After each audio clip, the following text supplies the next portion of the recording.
Hello friends and welcome back to my kitchen. You will have to excuse my voice. I am getting over a cold from the last week. As many of you guys know, I am no stranger to experimenting and trying new recipes, but I also have a solid rotation of tried and true family favorite meals that I keep coming back to week after week. So that's what today's video is going to be all about, some of my favorite dinners to cook and our family's favorite dinners to eat.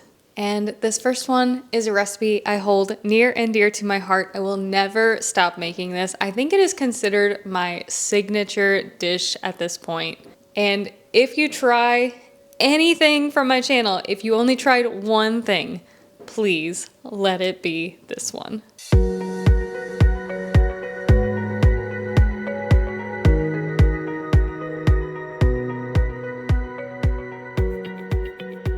My creamy one-pot spaghetti is probably the dinner I make most often. We have it at least every other week.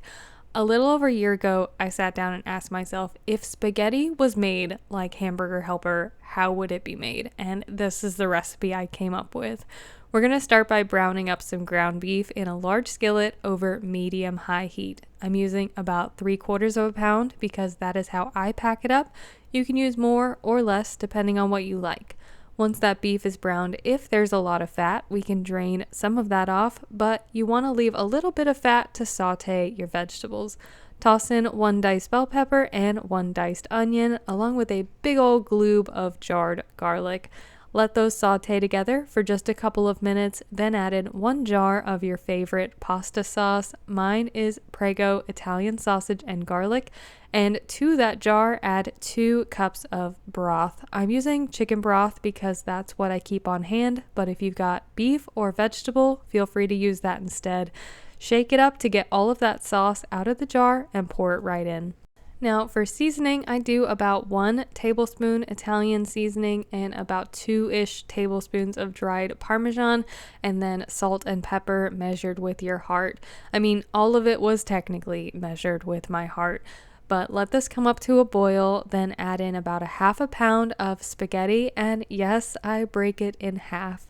This next step is going to feel strange, but please stick with me here. Give that dry pasta as good of a stir as you can. It is not going to want to stir, but you're going to make sure that you don't have any clumps. Also, try to make sure it's pretty well submerged in the sauce. Pop a lid on that and start a 15 to 20 minute timer. Now, ultra important is that every 3 to 5 minutes, you're going to want to stop and stir that pasta really well. You don't want the noodles sticking together or they are not going to cook evenly. While that was simmering, I took some extra hamburger buns I had lying around and made a quick cheese bread by spreading on some softened butter, a sprinkle of Italian seasoning, and a handful of shredded mozzarella, as well as a small dash of garlic powder. I'll toss this in the oven to bake when the pasta has about 5 minutes left on it. When that pasta is just about ready, add in a 1/2 block of cream cheese cut into cubes and stir that until it completely melts into the sauce. And that was my vision of a creamy, cheesy, one-pan spaghetti that shall forever be my go-to I don't know what to cook for dinner tonight meal. All right, next up is a Taco Tuesday family favorite, and it is really easy to put together. And this one uses the slow cooker, which, as many of you guys know, I'm not a big fan of cooking in the slow cooker. I have some less than fond memories of slow cooker meals. So if I'm sharing a slow cooker recipe, I promise you guys it is good.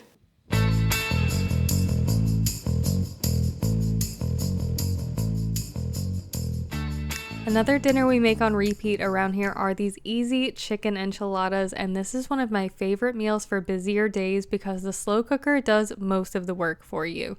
It only takes a few minutes to throw everything together early in the day, and by dinner time, you've got a really flavorful, ready-to-use filling waiting for you, which makes the rest of the process so much easier.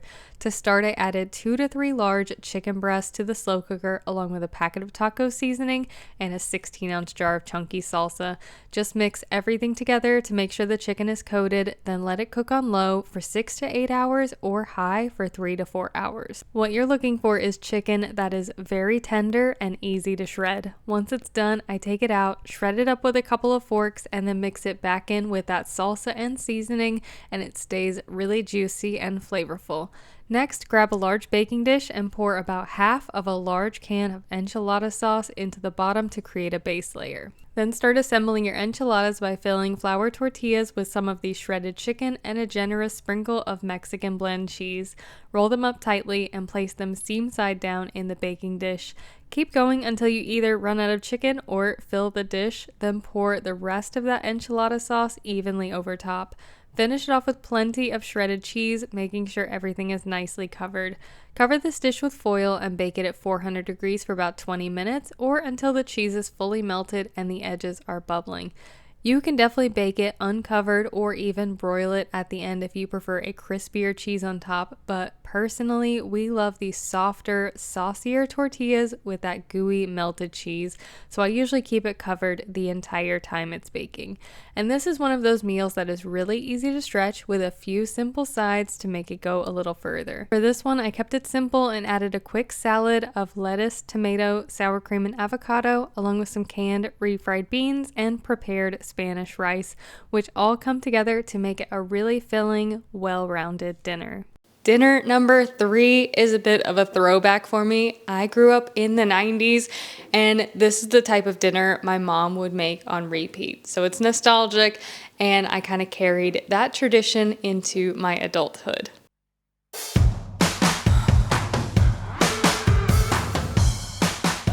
Oven-baked barbecue chicken was always one of my favorite dinners when I was a kid, and it's something I've carried with me into adulthood.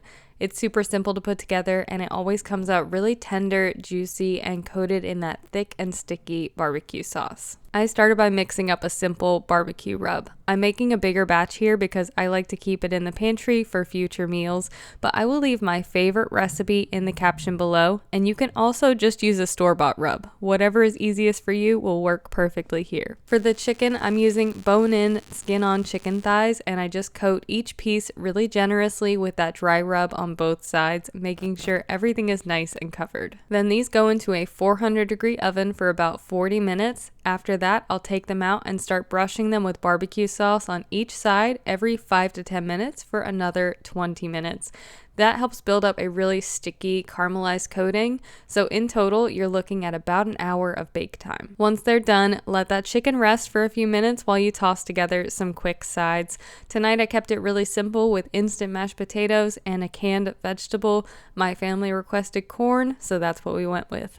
And that is it. This is one of those easy dinners that always turns out so good, and it is perfect for nights when you want something comforting without a lot of extra work. And for the last one, we are doing another slow cooker meal.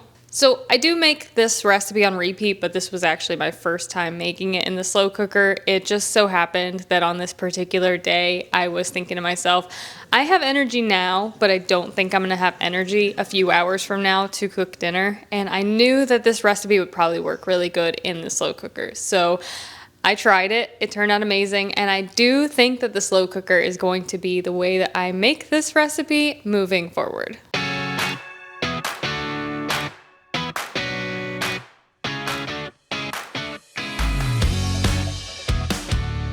Sweet and sour meatballs are one of my favorite easy meals for busy days because they come together with almost no effort. You can get everything into the slow cooker in just a few minutes, and by dinner time, you've got these really flavorful, saucy meatballs that are perfect over rice or even on their own. To start, I like to make a really simple sweet and sour sauce. In a bowl, combine the juice from 1 can of pineapple chunks, this should be about 1 cup, along with half a cup of brown sugar, a 1/4 cup of ketchup, 2 tablespoons of soy sauce, and 2 tablespoons of cornstarch. Then just mix that all together until everything is smooth and well combined. To the slow cooker, add about 2 pounds of frozen meatballs. I am using my favorite 4-ingredient meatballs here, but any fully cooked frozen meatballs will work just fine. Next, add in some chopped bell pepper. I like to use red or green for a little color contrast, along with some chopped onion and the pineapple chunks from the can. Pour the prepared sauce right over top, give everything a quick stir to coat, then cover and cook on high for 2 to 3 hours or on low for 4 to 6 hours, just until everything is heated through and that sauce has thickened up nicely. Serve these over rice or just on their own, and you've got a really easy, family-friendly dinner with hardly any hands-on time. And that is it. This is one of those meals I like to keep in the rotation just because it's so simple and it uses mostly pantry items, and everyone always loves it. Hi. So the people prefer your opinion over mine. I'm kind of chopped liver at this point. They want your opinion. Okay. So the first recipe that I shared was my spaghetti. Yeah. How do you feel about my spaghetti? I love your spaghetti. Yeah. I will shout that from the rooftops every time. So again, signature dish. Be sure to try that one. Yeah. The second recipe I shared was my chicken enchiladas. Chicken enchiladas are always a good choice. Yeah. Yep. You like how saucy and cheesy they are. Yeah. Michael loves cheese. I love cheese. I have a very unhealthy relationship with cheese. And when we first met, you told me chicken enchiladas were one of your favorite meals. Yeah. So. Yeah, I love chicken enchiladas. Number 3 was barbecue chicken. Barbecue chicken. I love barbecue chicken. Yeah, that's going to be the recurring theme. Yeah. He will pretty much eat a shoe if I put barbecue sauce on yeah. it. And then I know you are super honest, and I will tell them that my fourth dinner was my sweet and sour meatballs, which is not your favorite dish. Not my favorite, but that's because of vinegar. Vinegar is like one of those things, like if it's in it, I can tell, and it... Yeah. So, overall, do you like my dinners that I made this week? Of course. Okay. It was good. Thank you. And you heard it from the man himself, folks. That's live reporting here from Rebecca. All right, guys, that is a few of our favorite dinners that I make on repeat around here. I am going to include free printables for all 4 of the recipes that are featured today, and those will be linked in the description box below. You can print them out, keep them on hand. Let me know if you try them. Also, this video format was a little different than what I usually do. Normally, I would do cooking with me in real time. But I feel like this was a really good way to share a variety of recipes, especially since they're ones we make all the time, so I'm not really doing a whole lot of experimenting as I go. So I might toss in a video like this every now and then, but don't worry, it's not going to replace my regular everyday content. If you guys like this style, of course, let me know in the comments down below. I hope you guys are having a fantastic day, and I will see you again soon.